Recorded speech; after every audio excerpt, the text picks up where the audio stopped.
देखेंगे respiratory volumes and capacities. तो जब हम नॉर्मली सांस इंस्पायर करते हैं और सांस छोड़ देते हैं तो इसे हम कहते हैं टाइडल वॉल्यूम। मतलब हम normal inspiration and normal expiration के दौरान कितना वॉल्यूम ऑफ एयर अंदर लेते हैं या बाहर छोड़ते हैं, इसे हम कहते हैं टाइडल वॉल्यूम।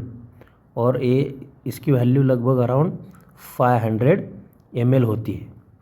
लेकिन आपको लग रहा होगा कि हम पूरा का पूरा 500 ml हमारी अल्वियोलाई में जाता होगा, लेकिन ऐसा नहीं है।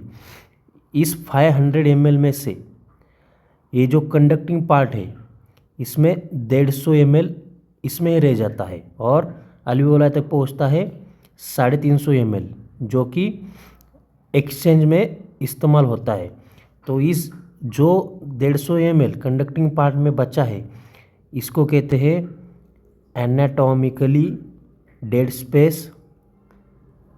Space volume. हम कभी ना कभी डीप ब्रीथ करते हैं, मतलब हम फोर्स इंस्पायरेशन करते हैं। तब क्या होगा, हमें कुछ फोर्स से और सांस इंस्पायर करनी होगी। तो इसे हम क्या कहते हैं, जितना आपने एक्स्ट्रा लिया ना इसको क्या कहते हैं हम इंस्पायरेटरी। जितना हमने फोर्स से एक्स्ट्रा लिया इसके ऊपर से तो उसको हम कहते हैं इंस्पायरेटरी रिजर्व वॉल्यूम। और जब आपने फोर्सफुली इंस्पायर किया तो आप उसको छोड़ोगे भी, एक्सपायर भी करोगे, तो उससे उस वक्त जितना आपने इस फोर्सफुली एक्सपायर किया है उसे हम क्या कहते हैं एक्सपायरेटरी रिजर्व वॉल्यूम।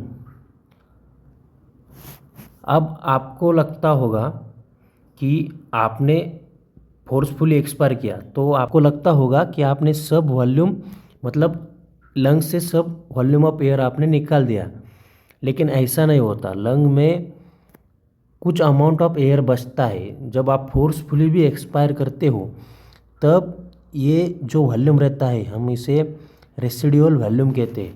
उनकी वैल्यू होती है 1100 से 1200 ml। मतलब volume of air remaining in the lungs after forcible expiration. तो इस वॉल्यूम की मदद से हमारा जब हम फोर्सफुल एक्सपायर करते हैं तब ब्रीदिंग चलता है। मैं आपको बताने का भूल गया, इंस्पायरेटरी रिजर्व वॉल्यूम का वैल्यू होता है 2500 से 3000 ml और एक्सपायरेटरी रिजर्व वॉल्यूम का वैल्यू है 1000 to 1100 ml, 1000 से 1100 ml। आपको डाउट होगा कि मैंने सिर्फ इधर ही क्यों इसको एक्सपायरेटरी रिजर्व वॉल्यूम लिखा है, क्योंकि जो आपने ये जो पार्ट है ये आपने इंस्पायरेटरी रिजर्व वॉल्यूम को छोड़ दिया है और ये पार्ट टाइडल वॉल्यूम को भी निकाल दिया है। लेकिन आपने एक्स्ट्रा अमाउंट, मतलब ज़्यादा फोर्सफुल एक्सपायर का वैल्यू इतना है, तो इसका वैल्यू है 1000 to 11,000 ml। इसके लिए हमने इसको एक्सपायरेटरी रिजर्व वॉल्यूम बोला है, ये याद रखना। तो अभी हम देखेंगे पल्मोनरी कैपेसिटीज।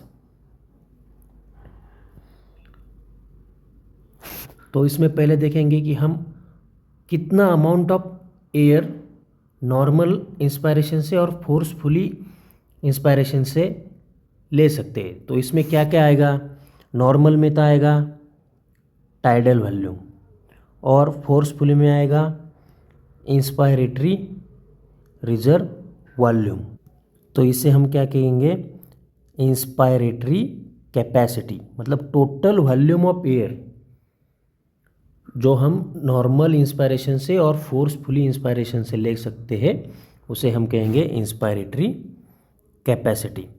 तो वैसे ही हम देखेंगे एक्सपायरेटरी कैपेसिटी, मतलब नॉर्मल एक्सपायरेशन से और फोर्सफुल एक्सपायरेशन से हम कितना वॉल्यूम ऑफ एयर छोड़ सकते हैं। तो इसमें क्या क्या आएगा, ये आएगा टाइडल वॉल्यूम और ये आएगा एक्सपायरेटरी रिजर्व वॉल्यूम। ये आपको याद रखना है, बेसिक है। हमने जो इसमें ड्रॉ किया है एक आपको रिप्रेजेंटेशन के लिए ऐसा मैंने लाइंस ड्रॉ किया है ताकि आप समझ सको। तो अगली क्या कैपेसिटी है अपनी, फंक्शनल रेसिडुअल कैपेसिटी। मतलब कितना अमाउंट ऑफ एयर हमारा लंग्स में बच जाएगा आफ्टर नॉर्मल एक्सपायरेशन। तो कितना बच जाएगा, ये तो रेसिडुअल वॉल्यूम का ये एक बच जाएगा, और क्या बच जाएगा, ये एक बच जाएगा, कौन सा, एक्सपायरेटरी रिजर्व वॉल्यूम। तो इसमें लिखेंगे residual volume plus expiratory reserve volume. समझ में आया। तो अगली कैपेसिटी है हमारी वाइटल कैपेसिटी। मतलब हम टोटल कितना अमाउंट ऑफ एयर एक्सचेंज कर सकते हैं। तो इसमें क्या क्या आएगा, तो हम इंस्पायरेटरी रिजर्व वॉल्यूम भी, ये भी फोर्सफुल इंस्पायरेशन के बाद ये भी एक्सचेंज होता है, ERV भी आएगा उसमें, टाइडल वॉल्यूम भी आएगा, लेकिन RV नहीं आएगा क्योंकि ये तो रेसिडुअल वॉल्यूम है, ये हम एक्सचेंज नहीं करते क्योंकि ये लंग्स में रहता ही है।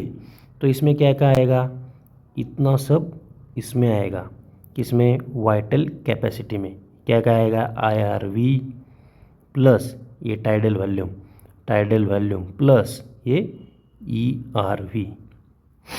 समझ में आया। अब हम टोटल लंग कैपेसिटी देखेंगे। टोटल लंग कैपेसिटी किसको बोलेंगे हम, कि हमारे लंग्स में कितना अमाउंट ऑफ एयर एकोमोडेट होता है, उसको हम क्या बोलेंगे, उसको बोलेंगे हम टोटल लंग कैपेसिटी।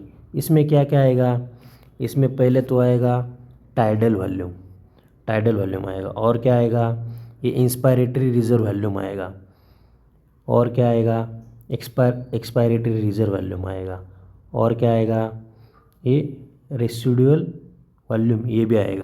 समझ में आया। लेकिन अपन को तो पता है कि TV plus IRV plus ERV, इसे हम क्या बोलते हैं,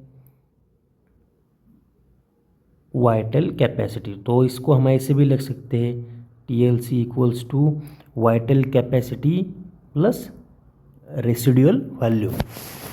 समझ में आया। मैंने काफ़ी सिंपल तरीके से आपको समझाने की कोशिश की है, होप आपको समझ में आएगा।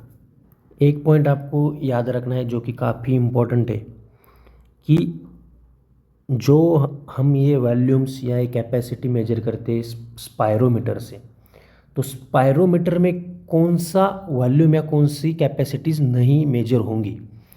तो स्पायरोमीटर का काम क्या है, जो भी अमाउंट ऑफ एयर एक्सचेंज होता है लंग्स के थ्रू, हम इंस्पिरेशन और एक्सपायरेशन में जो नॉर्मल हो या फोर्सफुली हो, जितना अमाउंट एक्सचेंज होता है वो सब स्पायरोमीटर मेजर करेगा। लेकिन आपको पता है कि कौन सा वॉल्यूम एक्सचेंज नहीं होता, तो रेसिडुअल वॉल्यूम जो है वो एक्सचेंज नहीं होता। तो रेसिडुअल वॉल्यूम और किस चीज़ में आता है, FRC में भी आता है। FRC का क्या है, ERV प्लस रेसिडुअल वॉल्यूम। तो FRC भी ये मेजर नहीं करेगा। और किस चीज़ में आता है, हमने देखा है, देखो रेसिडुअल वॉल्यूम आता है टोटल लंग कैपेसिटी में। तो TLC भी स्पायरोमीटर नहीं मेजर कर सकता। ये काफ़ी इम्पोर्टेंट है, ये आपको अच्छे से याद करना है।